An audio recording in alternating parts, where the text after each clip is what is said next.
If you want better relationships, better leadership, or better results in your business, it comes down to one thing, and that is what we are talking about today. Welcome to the Upside Podcast, where we help you get unstuck in life and business by elevating your thinking and provoking meaningful change from the inside out. I'm your host, Theresa Flood, and today we are talking about listening. Yes, we're talking about communication, but we're really going to be talking about the most important part of communication, which is our listening skills. And the reason that I chose to do this topic is because, frankly, I need to work on my own listening skills. And I really am making a lot of strides to get more purposeful and more intentional on really becoming a great listener. And so I want to share with you 7 frameworks and 7 things that we can do to really become better listeners. And I'm working on implementing these in my own life as well. So here's what's interesting is that communication, or experts say that communication is 45% listening. 45%, that's almost half of communication, has to do with listening. So it's not about talking, presenting, persuading. It is about listening. And that's one of the skills that we work on the least. We take classes on how to be a better presenter, how to be a better speaker, conversation frameworks to use. When is the last time we've been to a class on how to be a great listener? So speaking is about 30% of our communication, reading about 16%, writing about 9%. And so 45% is in our listening skills. Okay, so I want to give you 7 things that we can do to be better listeners. So the first one is stop listening to respond and start listening to understand.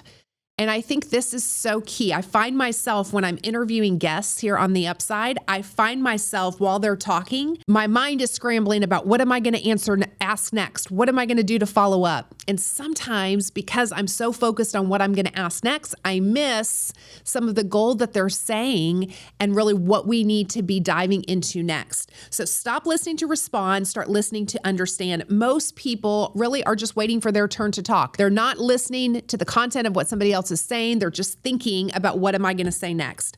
So challenge yourself to really understand. And one of the things that you can do to make this really applicable and practical is to reflect back to somebody on what they just said. So what I'm hearing is this: oh, wow, so that must have really been X, Y, and Z.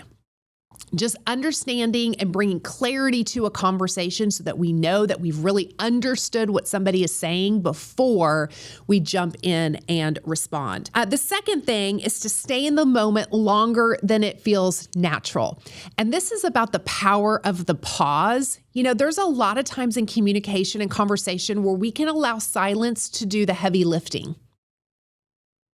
Yep, that was a purposeful pause. I just let that sink in. See, it felt a little awkward, felt a little strange. Why is she not talking? Is there a glitch in the sound? No, that was a powerful pause, right? Because it gives somebody time to think, and it allows what we're saying or what somebody else is saying to resonate for just a second. So oftentimes we move on too quickly, but great listeners, they linger. They allow there to be a pause and they allow there to be silence. They let that silence do the heavy lifting. I know sometimes when I'm in maybe more tense conversations or emotional conversations, I want to jump in after somebody has spoke and almost let them off the hook in that moment, as opposed to just pausing for a second and just waiting. Because when we wait, oftentimes somebody will continue sharing if we just give them the space to do that. That's where people really start to open up. They start to say what they weren't going to say initially. Because guess what? When you pause, that also feels a little awkward to them. And so they're going to jump in because they don't want to have that awkward silence either. And they're going to share more about what's on their heart when we give them the space for that to happen. Okay, so the third thing is to ask one more question than you normally would. Now, a few weeks ago on the Upside, I interviewed John Luke Spittler, and he is a organizational health leadership expert, and we talked about the power of being a story collector And he talked about the number one skill of being a great listener is being a great question asker. And we can improve our ability to ask great questions. And so he challenged us to, instead of just asking one or two questions, what does it look like to go so deep and to ask 20 questions? To when you get home from work and you're talking to your spouse, not just how was your day, what did you do, what's up with the kids, but to really dig deep and to ask more questions to really understand and get to the root of somebody. Things you could ask was, if somebody shares that something hard happened in their day, what made that hard? What was the worst part about that? Really dig deep. Sometimes just saying, tell me more about that is a great follow-up response to something so that you can really step back and understand somebody's heart. That's when you get real connection. Asking somebody how they feel. So many times we talk about facts, but when we really ask, how did that make you feel? Asking your kids, how did that make you feel? That's going to help open them up and they're going to get clarity and understanding as well. When we ask great questions, not only do we get understanding where somebody is coming from, but they also get more clarity and understanding because it causes them to self-reflect. So asking questions is such a powerful skill in being a great listener. All right, number 4. Oh, this is a good one. Don't fix it. Don't fix it. Feel it first. And I think this is very hard as a leader, as a parent, as a spouse. When somebody explains their problem to us, or they tell us about what happened in their day, or they come to us about something, we immediately go into fixer mode. We have all the advice. We've been there before. We have the 10-point sermon of what they need to do to move to the other side. And oftentimes somebody just wants to be heard. They just want a safe place to express themselves. They want to feel understood.